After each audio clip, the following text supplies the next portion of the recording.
Hi, welcome to the official Indie Feud video tutorial on how you can get started on playing our beautiful board game.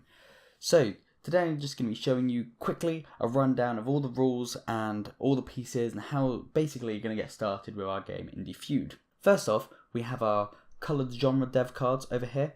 I'll just briefly show you those. So basically these are the different genres that you'll find throughout the game. We'll come to those in a minute. You have your programmers and your artists represented by computers or palettes. You have your stack of dev cards, which will also be referred to later on. You have your bronze, silver, and gold trophies. So these are basically your awards. You've got your stack of action cards. You've got inside your box, you should have your coins, 9 red dice and 1 black dice, and the game board itself. So how exactly would you start this game? So basically, you start off by providing each player 10 dev coins. This is your currency throughout the game. You will also start by offering them a programmer or an artist. For this example, I'm going to be using a programmer. And you start with 5 action cards. 1, 2, 3, 4, 5. Sweet. So, there are 2 different types of turns throughout this game. You have your development turns and your publish and start game turns. At the start of your game, when you're not having any, if you're not developing any games currently, you decide to start a game. So, for example, I'm going to start with an action game because I have a card which helps action games being made. So I'm going to start it and I'll put the action dev start on month 1, and then I'll also put a dev card on month 2 because I want to make my game for 2 months. And this costs however many months you're doing times your workers, including yourself. So there's 2 workers and 2 months, so that's going to cost me 4. So I'm going to put the 10 back. I'm going to take out 6 dev coins. Sweet. So once that's there, I'm going to also play my action craze card, which means that if I'm making an action game, my next roll is doubled, which is great. You also have the opportunity to buy more workers if you want to in your in between dev turns or when you're publishing games, but for the sake of this tutorial, I'm just going to stick with 1.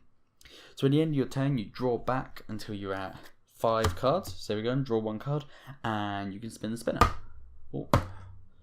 There you go. It's landed on simulation. So because no one currently has a simulation game running, no one gets a reward. But usually if your lands, say this landed on action and I make an action game, I would add 2 coins to my first month of development.